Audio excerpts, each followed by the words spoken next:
Welcome to A Case of the Mondays, a podcast by 3R Strategy. We are a pay and reward consultancy supporting organisations of all sizes and sectors to take a fair and equitable approach to pay, communicated clearly and honestly to employees. In this podcast, we invite experts to discuss some of the most pressing issues in the world of HR, culture and leadership. We're keen to explore how we can all work to overcome and navigate these challenges. So, tune in to explore how you could create an environment where people don't just have to come to work, but want to. Welcome back to A Case of the Mondays, a podcast by 3R Strategy. I'm Ramesh Kaleem, your host. Today's podcast episode is about mastering team leadership. And we're discussing this with Jo Keeler, who is the Managing Director of Belbin Ltd. During her 23 years tenure at Belbin, Jo has been responsible for spearheading strategic and operational activities and building the Belbin brand, both in the UK and worldwide. In addition to liaising with global Belbin partners, Jo leads the UK team and works closely with Dr. Meredith Belbin to ensure that innovation is always in line with the company's ethos. Welcome to the podcast, Jo. Thank you so much for having me. It's a delight to be with you. So thank you. Now, I mean, leadership and management is a topic that is very popular. It comes up all the time because our clients are HR professionals, HR teams within organizations, and so I'm really looking forward to this conversation as a leadership guru. And one of the things which what we work on with a lot of our clients is around building sort of job leveling and job architecture, because how does career progress in organizations as people develop their skills and progress their careers. And what you often find in many organizations, and it's not necessarily their fault because this is just that they're just based on size, they're not equipped for it, but as people progress their career, they're put in management and leadership positions, often because that's the only way that they see that they can progress their career. So it's not necessarily they're looking for management or people management, but they see that the only way they can progress their career is to take on people management. So they, in some cases, I'm sure you've heard of that term, reluctant manager or reluctant leader, but in other cases, they just don't have the skills. And we work with many organizations, they don't always get those skills to lead. So what would your advice be to somebody who finds themselves in that position which they didn't necessarily seek or they're not really ready for? It's a really good question, a great way of starting off our conversation. It's an interesting one, isn't it? And I think that there is some change afoot, but you're right, in as much as people, they go to work, they have skills, they're good at their job, and they want to progress. Of course, we want to progress, we want to learn, and we don't want to be doing the same job for however many years it is until we retire. But it seems that historically, to be able to proceed, you are seen to have to go up a hierarchy. And going up that hierarchy means that there will be some management element to it.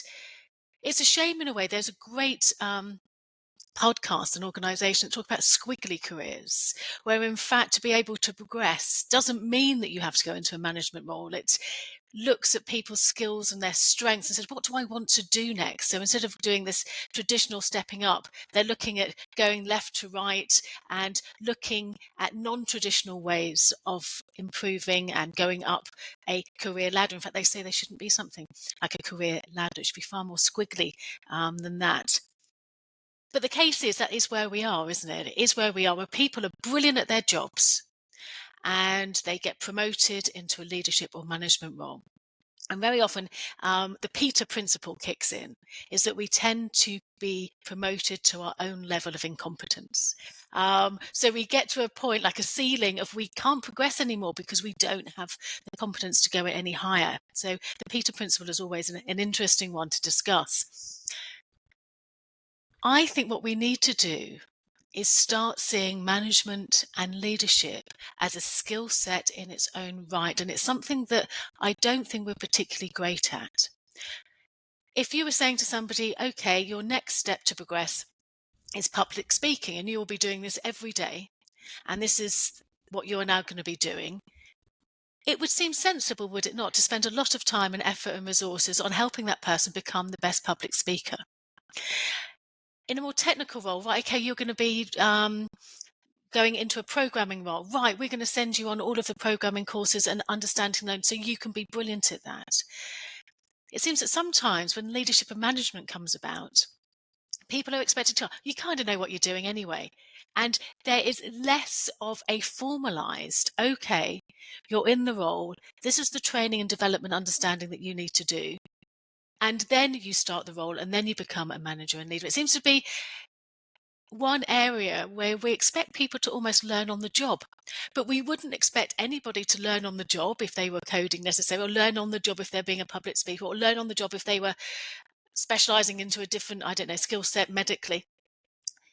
So what we need to do is, I think, if you're a new manager or a new leader, is just to give yourself time to take stock and know that this role is very different to ones that you've previously been in, because you may have been a fantastic fill in the blank, but it doesn't always mean that that transition to management and leadership is going to be an easy one. You mentioned Peter principle. Could you explain that a little bit for us? Yeah, I mean, it's a very simple principle, really, and it's what you were talking about right at the beginning, when we have these managers that don't realise that they're accidental managers, is that people tend to get promoted when they're good at what they do.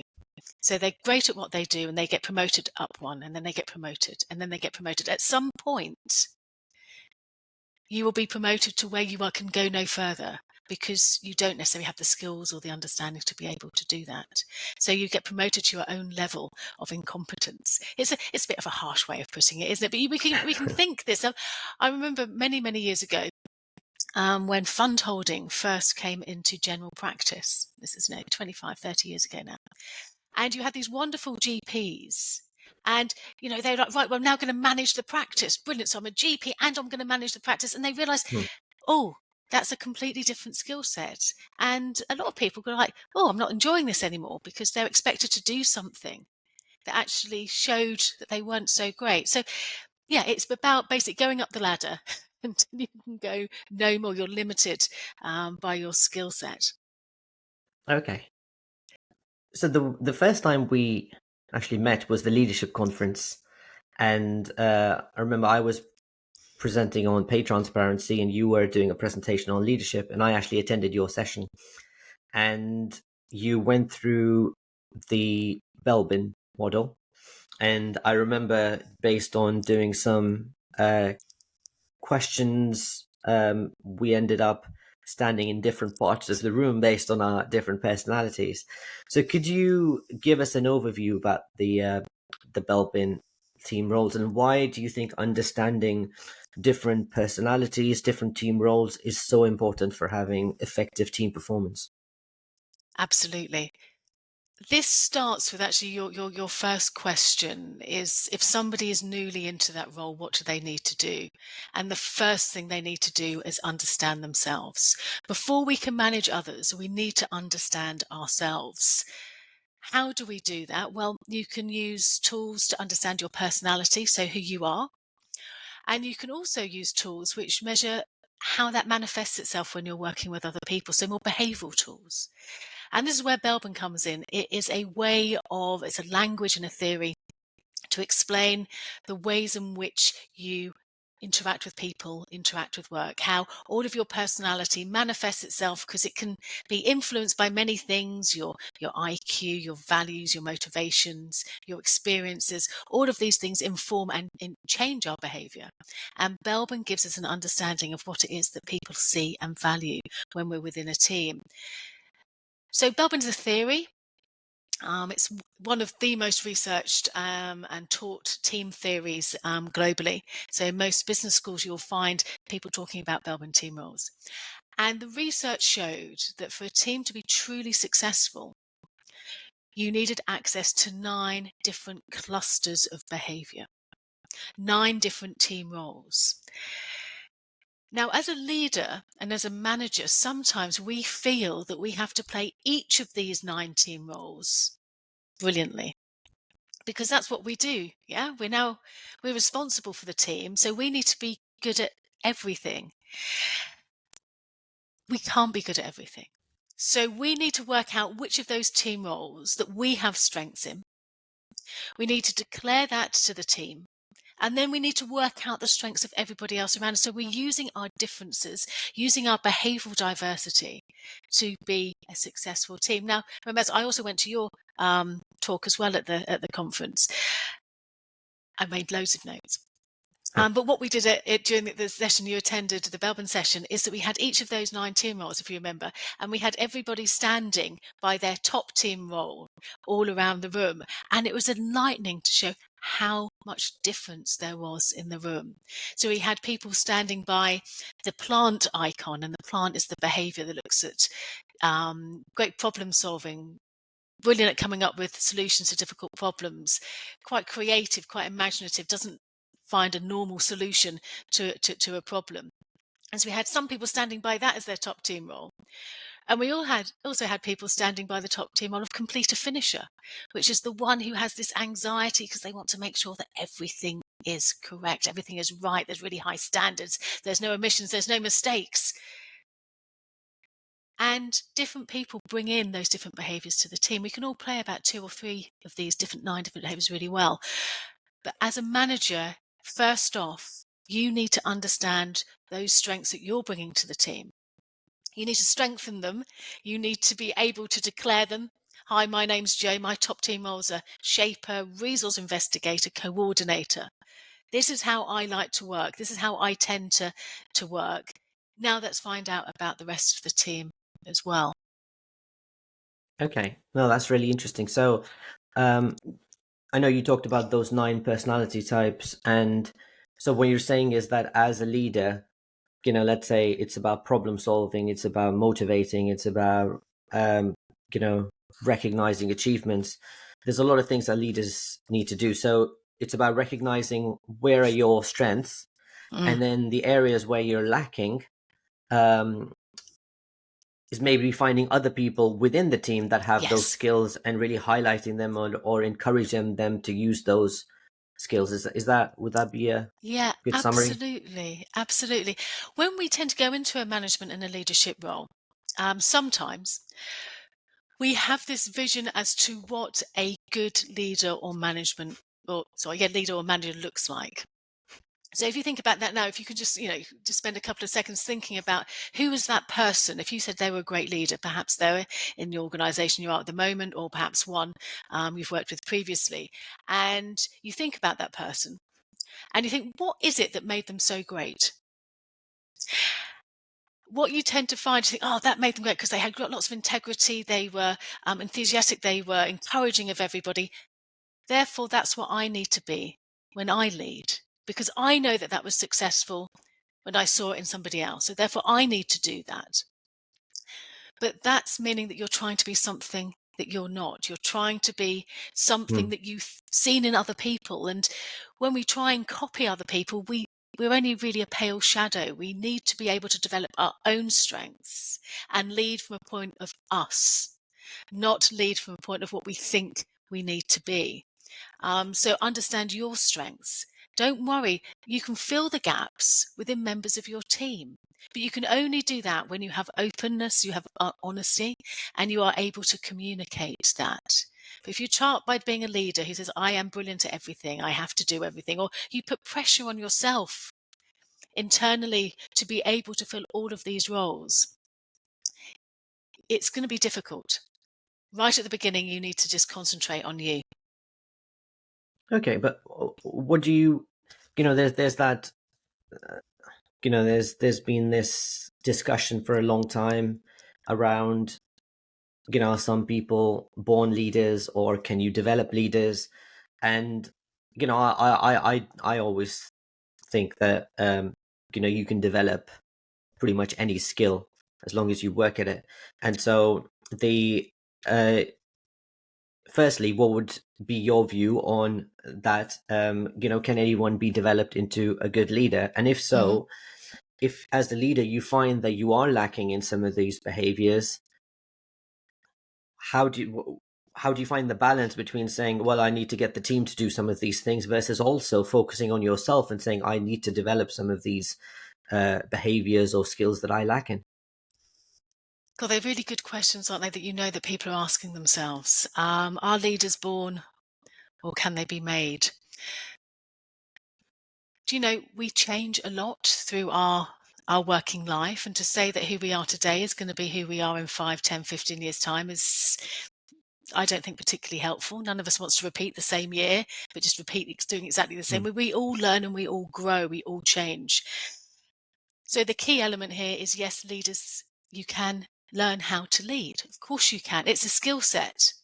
To lead it will come easier to some than others. Yes, it will. Yeah. But it's a skill set that can be learned.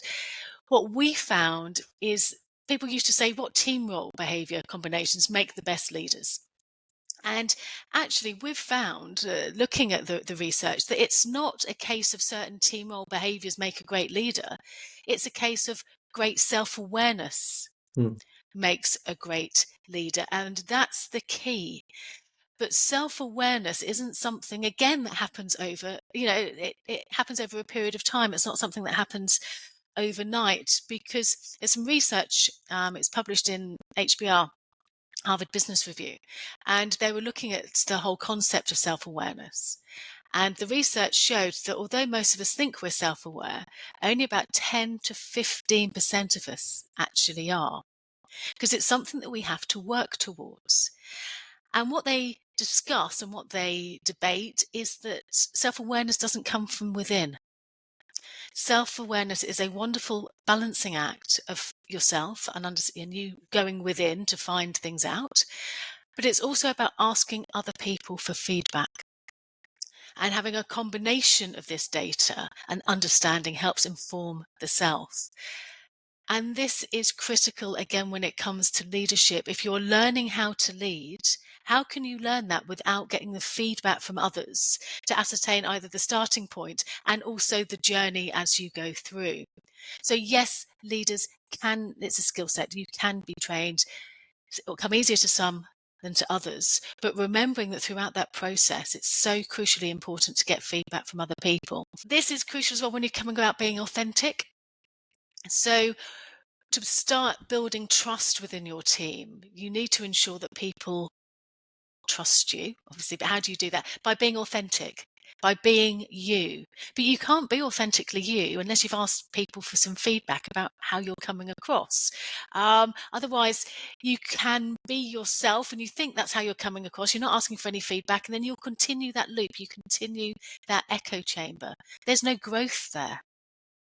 So make sure you get feedback from others. Yes, you can learn it. It's an ongoing process, and none of us are perfect.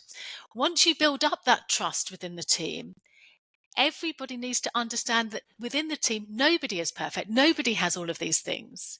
And be able to have that open and honest communication, saying, for example, this morning, we're about to send an email out that I've just written, and one of my bottom team roles is that of completer finisher. I'm rubbish at attention to detail. You would have noticed that, and all the communication that we had before this happened. Absolutely Yes. awful at it. It's true. How many times do you have to ask me to do things? I'm really sorry. It's because I haven't seen the last sentence. So I have written the email, but there's no way I'm going to be sending that out to, 20,000 people without saying to the team, hi, I've done my high energy resource investigator, enthusiastic, opportunistic, shaper, high driving, high energy. I've done my bit. Before I press the send button, can somebody complete a finisher that for me, please? Can somebody just check, going over a bit, being a monitor evaluator, taking the emotion out? Is it have I said the right things? And being able, that's just a really tiny example, but one that shows that if you know your strengths, play them. But then the rest of the team knows when they have to play theirs as well. Yeah, that's really interesting. And I have to say, I definitely didn't notice that in our I'm sure you did. You're exchange. just being polite. I'm also, glad to hear from you about the leaders born or made. I always think about, I like my sports analogies, and I always think of, Federer and Nadal. And Hmm. like Federer, you could say, is like, a natural tennis player. Everything comes to him naturally and probably didn't need to work as hard. But you can also be the best in the world by spending hours in the gym and on the tennis court and working really hard, which is, you can see what so person Nadal is, and that's what he's done. It's, it just means you have to work a little bit harder because it comes more naturally to some people, but it doesn't mean you can't achieve the same thing. Absolutely. Absolutely. And of course, what is a leader? I mean, this is too big a subject really for now, but leadership is different things to different people. Different skill sets are required to lead in different organizations. There's a big cultural um, impact there for the type of organization we work with. What types of people do they value? Do they put through leadership courses? So there's a real mix there of different elements when it comes to leadership. But yeah, feedback from others, understanding yourself and using the team are critical. Okay. Great to know about feedback as well, Ashley, because that's something that we really do at 3R. And there's a question I get everyone in the team to tell me every quarter, which I don't think everyone looks forward to, but they have to tell you, what is the one thing I can do better? What is the Mm. one thing I should be doing more of? And every quarter, that's the feedback that's needed. And we And I need that, yeah, don't yeah. we? We need that. That's so critical. I mean, that's wonderful that you do that. How else can we learn and grow? Yeah, exactly. I think it's also from a place of, you're not giving that feedback because it's so there's a lot of research I was reading up about it around, when you give that feedback, the critical thing is building that psychological safety. Mm, And the research shows that if you build that in the first 60 seconds, is to show that you're giving that feedback because um, it's to help everyone improve, to help us work together as a team to build the relationship and everything, yeah, rather than to be critical of anyone. absolutely. One element to lead on from that is that the higher you go up up the higher echelons of an organization, it's more difficult to receive feedback. And what the studies show is it's because people don't like to be seen to criticize upwards. People don't always know why they're doing it, so they can be a little bit biased, perhaps, with the way that the way that they are completing any feedback. But also, as leaders, sometimes we don't want to ask for feedback. Hmm. Sometimes people see it as a sign of weakness. And also, we worry that it's going to rock the boat. It may mean that our position as a leader, we're worried that something might upset that. So getting feedback is tricky. I think what you're doing there is having a regular, so people know it's happening and it's an integral part of what you and the team do, is a great way of doing that. But I know that a lot of people have negative experiences of feedback as well. With Belbin, all we do is that you fill in the questionnaire to find out about yourself, but you would have, I'm sure you did this element of it, is there's just a list of words that we ask people to tick, whether or Hmm. not they refer to you or not. And it's a great way of understanding which behaviors that they're seeing. Are they seeing that creative plant, or actually are they seeing a really organized and practical implementer? That's wonderful learning to know. But it's about building in regular feedback that people know that there isn't any political, in inverted commas, element to it. They need to understand why they're Hmm. doing it. It's really important.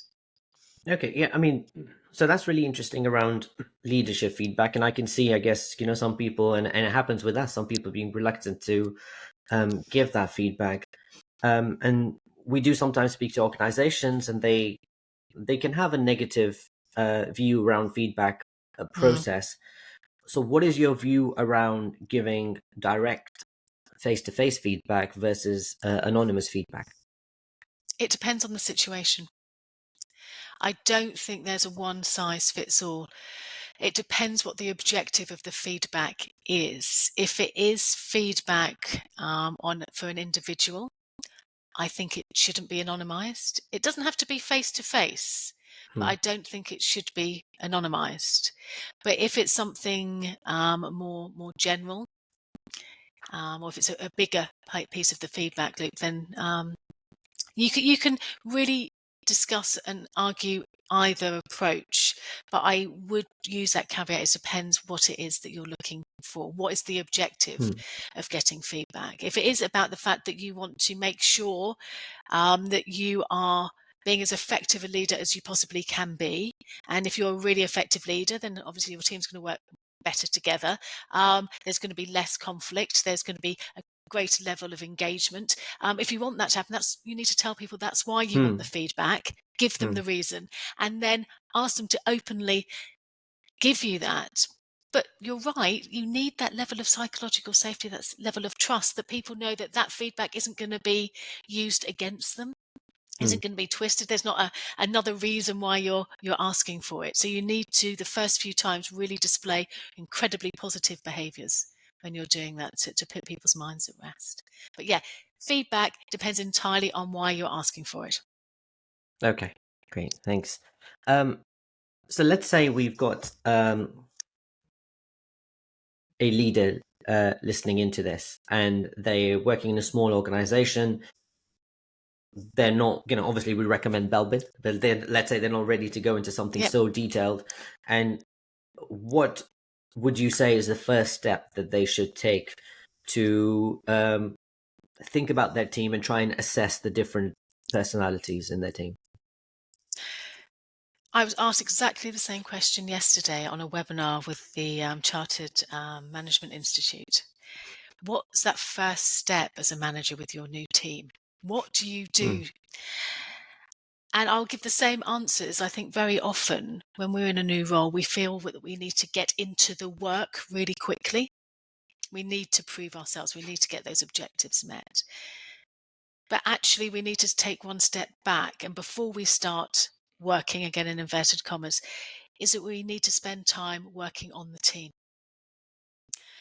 I recommend that everybody, if you're new to a team in a management role, you find time in the very first instance to sit down with everybody on a one-to-one with a coffee and have a discussion. Hi, my name's Jo. I'm new to this team. I'm now managing it. The objectives of this team are, and then you can have a discussion around that. And then ask the question, what do you feel that your role is within the team to hit that objective, and how can we work best? How do you like to work? If you take time with those individual discussions first, then you bring everybody as a team, you check the objectives are there, and then get everybody to say, this is me, this is how I work best. Because it's not just for the manager to know that, it's also for every member of the team to know that. And then you can start building up those relationships, which is what it's about, building up those relationships. And what you're also doing is starting to build up that trust, because everybody thinks this is interesting because somebody's actually interested in me. Before we're doing anything, they're taking time to understand how I work best, how I best prefer to be managed, what my role is in terms of the overall objective of the team. So start with a one-to-one with everybody first, then do a collective team, then you can sort the work bit out. But start with the people first. People first. Perfect. Yeah, no, I think that's great advice. So, and for anyone listening, just we're always talking about one-to-one. So yeah, set up your one-to-ones with the team first. When you think about all the different organizations and teams that you've worked with, what would you say are is the most common, or some of the most common challenges that you see teams struggling with? Sorry, And that's what we do. No, that is question. No, it's a good question, because that's what we do at Belbin. We work with teams day in, day out. You know, we've been doing it for 35 years. Communication. Lack of, terrible communication skills are one thing that I'd say when we come out of all of our training courses, something that we would say that was impacting on that team's performance. I mean, there's many different things. I mean, we could speak all day. Very often with communication, especially from managers and leaders, is that we communicate in the way that we like to be communicated with and to. Everybody does this, actually. So when I'm communicating, I communicate quite quickly, to the point, I expect everybody's understood exactly what I've said, move on. Okay, this is the way that I communicate. But just because it's left me, communication is a two-way street, and it needs to have been received well by everybody else within the team. And sometimes it doesn't, which is not surprising because we're all different, aren't we? We've got to embrace and understand and recognize that difference. So with teams, it's about understanding how people communicate differently and understanding how you can flex and appreciate that. So instead of treating everybody how you want to be treated, you understand enough about everybody in the team to understand how they want to be treated. And that's the critical bit. And then everybody else understanding that as well. They're not being cynical and always saying no as a monitor evaluator. They're not disinterested. They're not always looking like they're not involved. It's just actually that they need all of the information first. They need to take the emotion out. They're going to weigh up the pros and cons and they're going to be right. So I need to understand that type of communication and understanding is to be very different. So I need to flex to get the most out of that. Okay. No, that's I'm going to remember that line of don't communicate to people how you want to be communicated. It's how figuring out how they would like to Absolutely. be communicated with.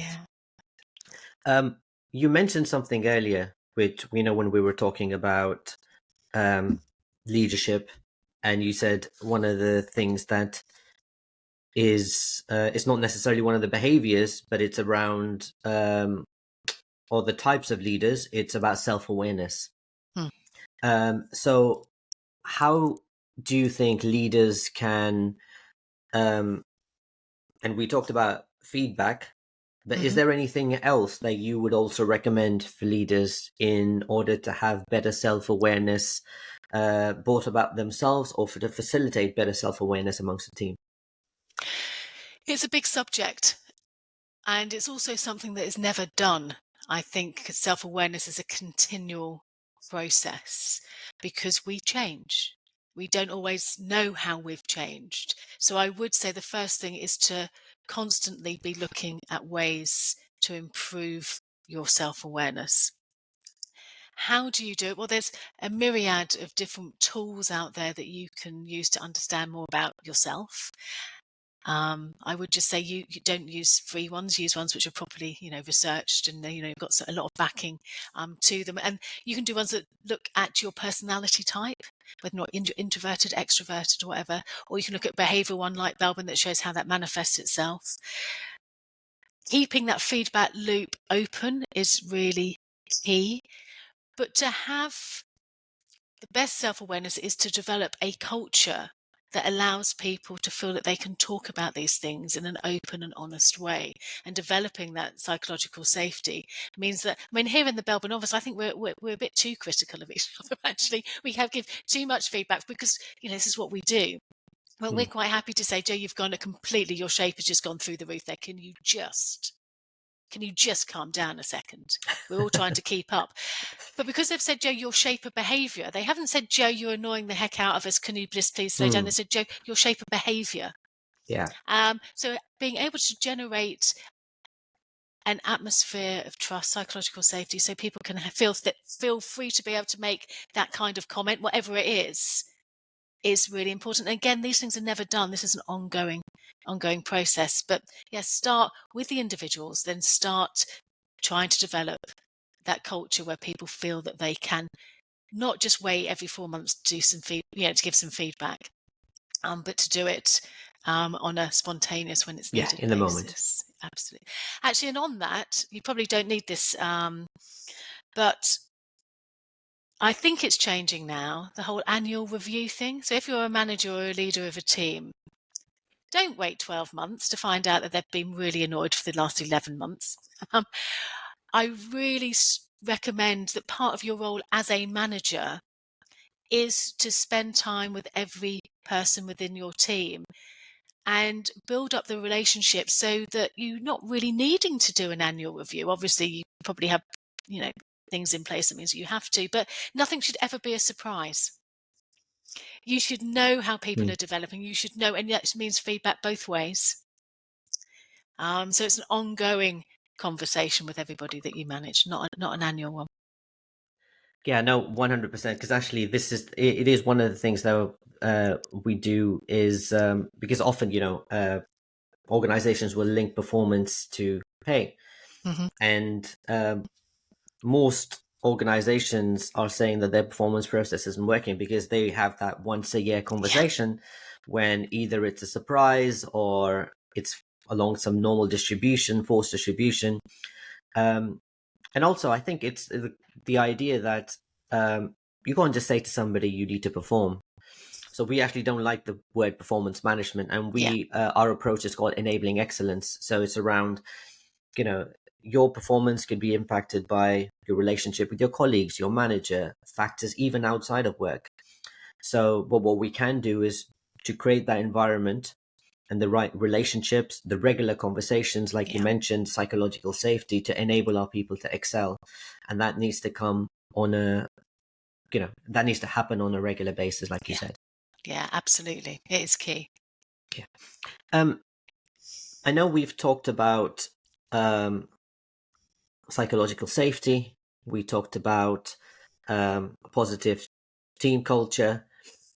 Do you have a tip for people or managers to say that if you want to create a positive culture, if you want that psychological safety with your team, if there's one thing you can focus on, this is what I would recommend?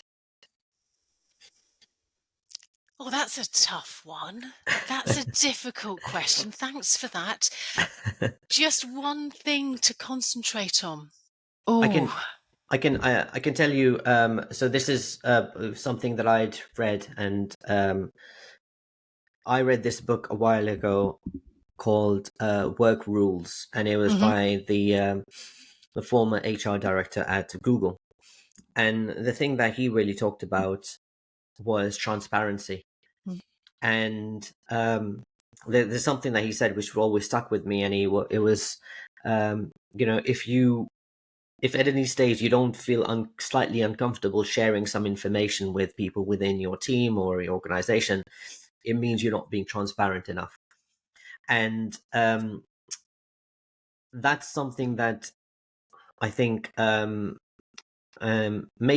me change my hmm, leadership style. And obviously, what we focus on is all about pay transparency. And I think obviously that makes a lot of people uncomfortable with sharing sort of pay information, not necessarily your own pay, but even the pay range for your jobs. So that would be my one tip. And the book is his name was Laszlo Bock from hmm, the work is hmm. called the book is called Yeah, Work Rules. So I thought I'd give you some thinking time. you're so kind. Your team worker is very high there. Well, that goes in, doesn't it, with what Patrick Lencioni talks about in Five Dysfunctions of a Team, and he and has the first one being trust. You need to develop trust; it's the cornerstone of your Ah, team.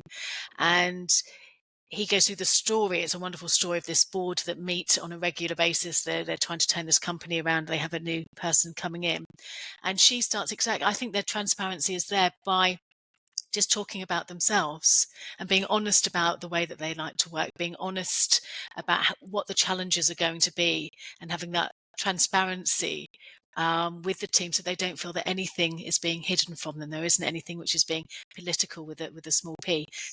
So yes, I agree with that. But I would actually take it just one step further, because you can only be really transparent with your team if you actually know yourself well enough. It's a bit of a chicken and egg, isn't there? So, do you want to start your management or leadership journey by saying, I'm not entirely sure yet what my strengths are? I'm not entirely sure yet how this is going to work out. I'm guessing you don't, because that's not giving the positive impact that you want with your team. So, I would just say, work on yourself just for a little bit first. So that when you are open and transparent and you start telling people, yes, this is me, this is how I prefer to work, this is what's expected of us, these are the rules of our team engagement. It's what we do a lot at Belbin. We get teams to work out what are their rules of the way that they're going to work.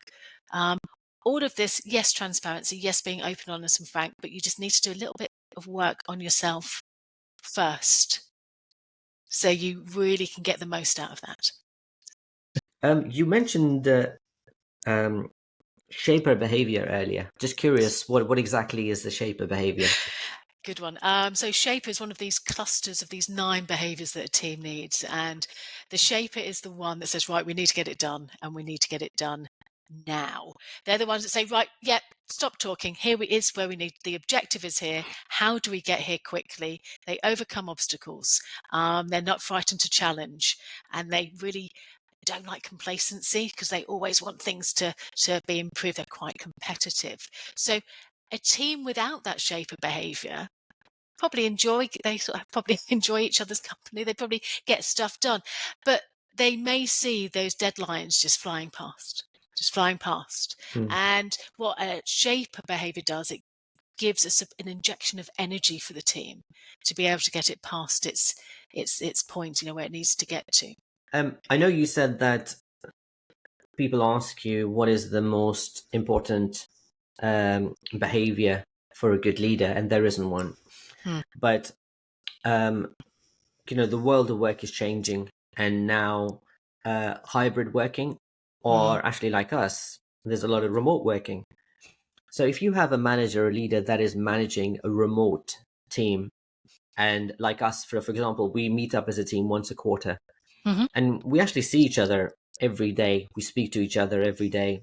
But if a manager is managing a remote team, do you think that one of those 9 behaviors is critical for that sort of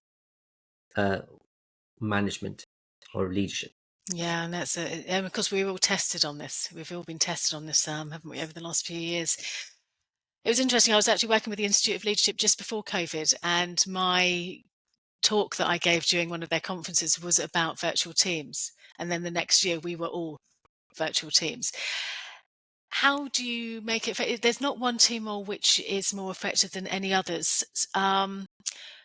When you're managing a remote team, I think you have to be more conscious of the relationships. You have to be more conscious of the way that you manage, because it's not as easy, because you're not seeing people and you don't necessarily have as much of a social connection with people.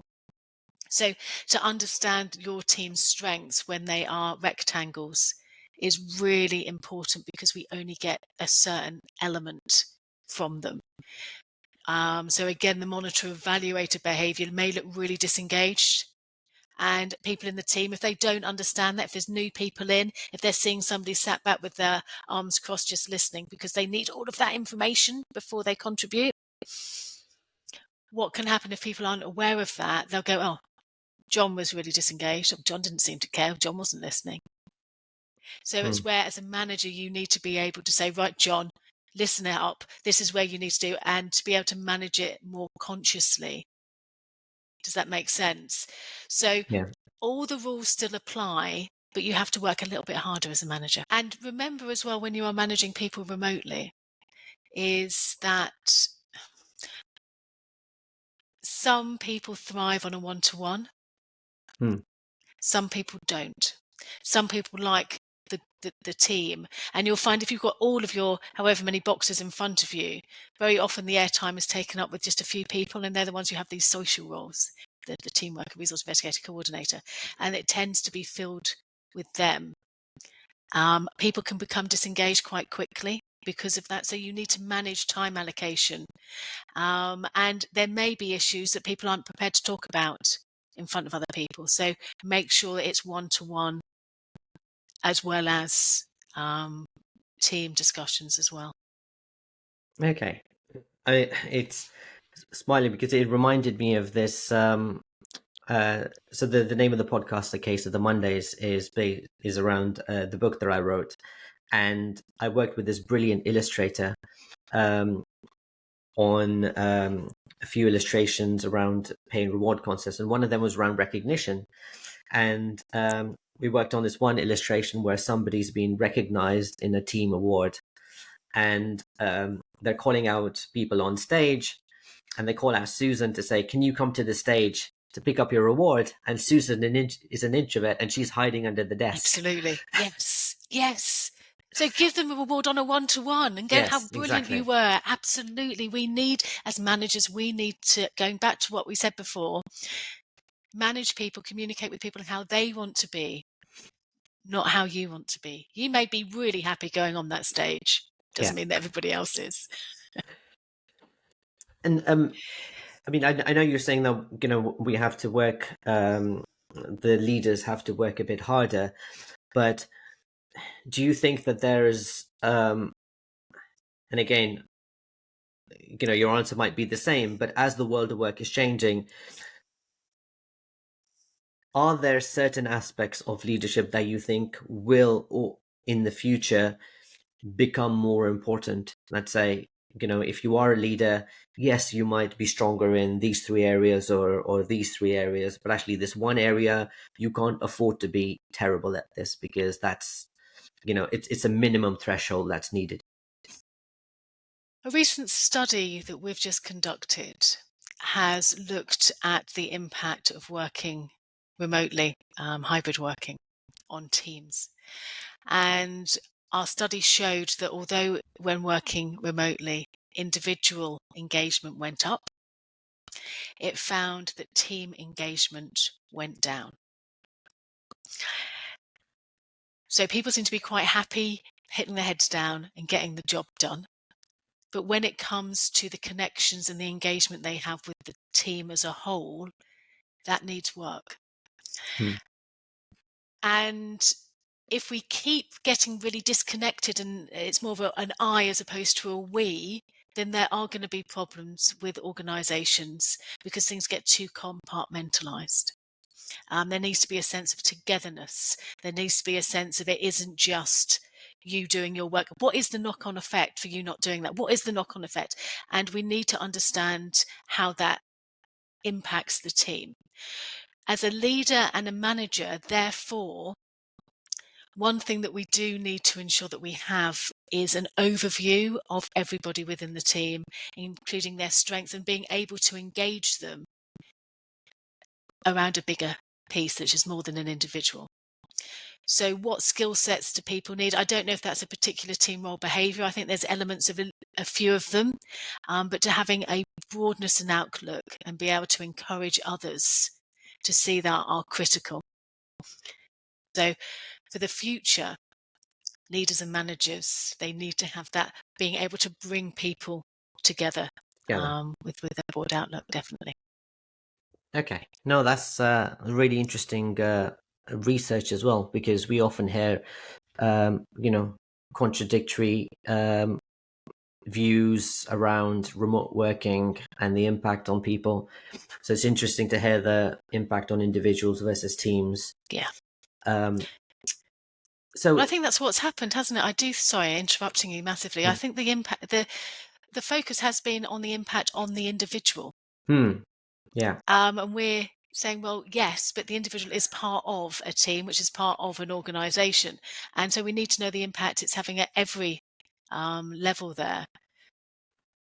And Yeah, it was and it was critically important as well. I'm sorry, I'm just trying to remember the research no, now. It was critically important when you had new starters.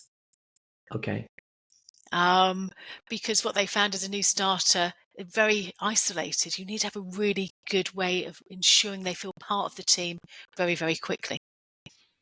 Yeah, and I guess it can be even more important for people early on in their career, like most importantly, graduates, because they've never been in that environment before, Exactly. and suddenly they're working on their own. Yeah, and they don't know what's expected of them. There's lots of assumptions Yeah, that we make. They're entering a whole different culture. What is the way? How do you do things? Who is the person you speak to about this? What is it that they need to do? We need to spend more time just making sure that team cohesion is there. okay. So that's, I mean, that's really interesting because, and you know, I could, the one thing I'm good at is asking questions. So I could be asking you You're very questions about good. this. So. You are. But you know, based on everything that you've said, I think what it makes me think that, particularly with the research, so if the engagement of individuals has gone up and the engagement of the teams has gone down with remote working, what that means is that that's only going to increase over time if we see that more there's going to be a rise in hybrid working, for example, or even remote working.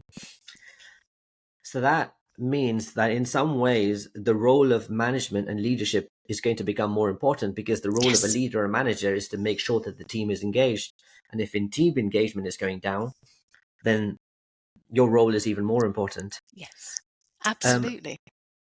So with that in mind, then let's say, and actually it would be interesting to hear what you do at Belbin. So what sort of training or resources do you offer to managers who, let's say, are thinking, well, I do manage a remote team.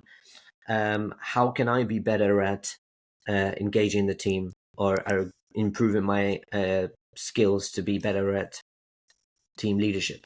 Yeah, thank you.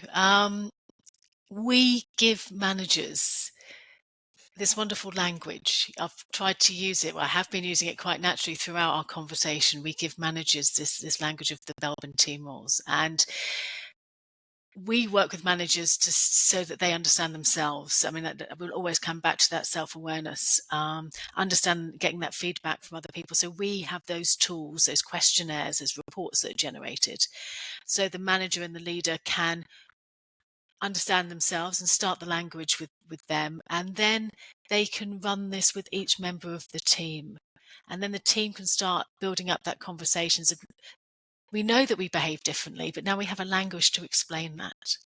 So we work with teams to be able to give the team a framework of being able to discuss openly about what they're bringing, what their weaknesses are as well, and how they can use each other. And when you're doing that remotely, it's a great language to use, because it means that there's very little misunderstanding. It's a great shortcut. So that's what we do. We produce those reports, and we work with teams to be able to do that, or empower them to work with themselves, which is better. Because you don't need a consultant in with you all the time. You can help self-manage and do that as well. Okay. So if anyone is listening, and what will be the best way for somebody to connect with you, get in touch with you? Perfect. Go to our website. It's belbin.com. Or link in with myself, Jo Keeler, on LinkedIn, surprisingly. And we'll be able to answer all of your questions there. Okay, thanks, Jo. So something that I just thought of, I'm going to ask you what your favorite film is, and why. Oh, that's really putting me on the spot, isn't it? I'm going to really be rubbish. It really depends what mood I'm in. But one of my favourite films is Lost in Translation. Ah, great. I love that film. To me, it's not really about finding yourself, isn't it? It's about putting in a strange situation and sort of almost rediscovering you, whilst being awfully homesick and everything at the same time. And just a relationship between those two characters, I think, is beautiful. So yes, I think I'll stick with that, because it's the first one that came into my head. So therefore it must be my favourite film. Yeah. And thanks for all of your insights into leadership. If anybody who does want to get in touch with Jo, please go to the website or through LinkedIn. Thanks again, Jo. Thank you. You've been listening to A Case of the Mondays. Feel free to share this episode with anyone you think might find it useful. Similarly, if you have any questions about what we've discussed today, or would like to suggest a topic for future episodes, get in touch by emailing podcast@3r-strategy.com, or head over to 3r-strategy.com to sign up to our mailing list for regular news and updates.